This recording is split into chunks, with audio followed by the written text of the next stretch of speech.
जय श्री कृष्ण भक्तों, आइए रसपान करते हैं कार्तिक माह महात्म का 16वां अध्याय। सुनो लगाकर मन सभी, संकट सब मिट जाए। कार्तिक महात्म का कमल पढ़ो 16वां अध्याय। राजा पृथु ने कहा, हे नारद जी, ये तो आपने भगवान शिव की बड़ी विचित्र कथा सुनाई है। अब कृपा करके आप यह बताइए कि उस समय राहु उस पुरुष से छूटकर कहाँ गया। नारद जी बोले, उससे छूटने पर वह दूत बर्बर नाम से विख्यात हो गया और अपना नया जन्म पाकर वह धीरे धीरे जलंधर के पास गया। वहां जाकर उसने शंकर की सब चेष्टा कही। उसे सुनकर दैत्यराज ने सब दैत्यों को सेना द्वारा आज्ञा दी। कालनेमी और शुंभ निशुंभ आदि सभी महाबली दैत्य तैयार होने लगे।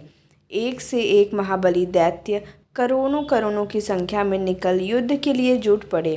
महाप्रतापी सिंधुपुत्र शिवजी से युद्ध करने के लिए निकल पड़ा। आकाश में मेघ छा गए और बहुत अपशकुन होने लगे। शुक्राचार्य और कटे सिर वाला राहु सामने आ गए। उसी समय जलंधर का मुकुट खिसक गया, परंतु वह नहीं रुका। उधर इंद्रादिक सब देवताओं ने कैलाश पर शिवजी के पास पहुंचकर सब वृत्तांत सुनाया और यह भी कहा कि आपने जलंधर से युद्ध करने के लिए भगवान विष्णु को भेजा था, वह उसके वशवर्ती हो गए हैं और विष्णु जी लक्ष्मी सहित जलंधर के अधीन हो उनके घर में निवास करते हैं। अब देवताओं को भी वहीं रहना पड़ता है। अब वह बलि सागरपुत्र आपसे युद्ध करने आ रहा है, अतएव आप उसे मारकर हम सबकी रक्षा कीजिए। यह सुनकर शंकर जी ने विष्णु जी को बुलाकर पूछा, हे ऋषिकेश, युद्ध में आपने जलंधर का संहार क्यों नहीं किया और बैकुंठ छोड़ आप उसके घर में कैसे चले गए।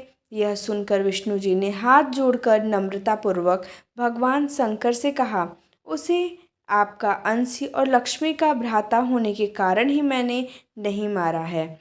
यह बड़ा वीर और देवताओं से अजय है। इसी पर मुग्ध होकर मैं उसके घर में निवास करने लगा हूँ। विष्णु जी के इन वचनों को सुनकर शंकर जी हंस पड़े। उन्होंने कहा, हे विष्णु, आप यह क्या कहते हैं। मैं उस दैत्य जलंधर को अवश्य मारूंगा। अब आप सभी देवता जलंधर को मेरे द्वारा ही मारा गया जान अपने स्थान को जाइए। जब शंकर जी ने ऐसा कहा तो सब देवता संदेह रहित होकर अपने स्थान को चले गए।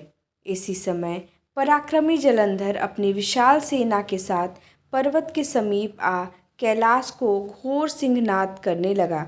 दैत्यों के नाद और कोलाहल को सुनकर शिवजी ने नंदी आदि गणों को उससे युद्ध करने की आज्ञा प्रदान की।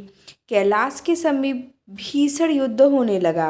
दैत्य अनेकों प्रकार के अस्त्र शस्त्र बरसाने लगे। भेरी, मृदंग, शंख और वीरों तथा हाथी घोड़ों और रथों के शब्दों से शाब्दिक हो पृथ्वी कांपने लगी। युद्ध में कटकर मरे हुए हाथी, घोड़े और पैदलों का पहाड़ लग गया। रक्त मांस का कीचड़ उत्पन्न हो गया।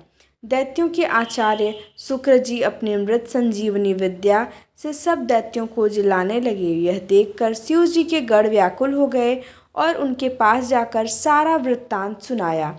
उसे सुनकर भगवान रुद्र के क्रोध की सीमा न रही। फिर तो उस समय उनके मुख से एक बड़ी भयंकर कृत्या उत्पन्न हुई, जिसकी दोनों जंघाएं ताल वृक्ष के समान थी। वह युद्ध भूमि में जा सब असुरों का चवर्ण करने लग गई और फिर वह शुक्राचार्य के समीप पहुंची और शीघ्र ही अपनी योनि में गुप्त कर लिया। फिर स्वयं भी अंतर्ध्यान हो गई। शुक्राचार्य के गुप्त हो जाने से दैत्यों का मुख मलिन पड़ गया और वे युद्ध भूमि को छोड़ भागे। इस पर शुंभ निशुंभ और कालनेमी आदि सेनापतियों ने अपने भागते हुए वीरों को रोका। शिवजी के नंदी आदि गणों ने भी, जिसमें गणेश और स्वामी कार्तिकेय जी भी थे, दैत्यों से भीषण युद्ध करना आरंभ कर दिया।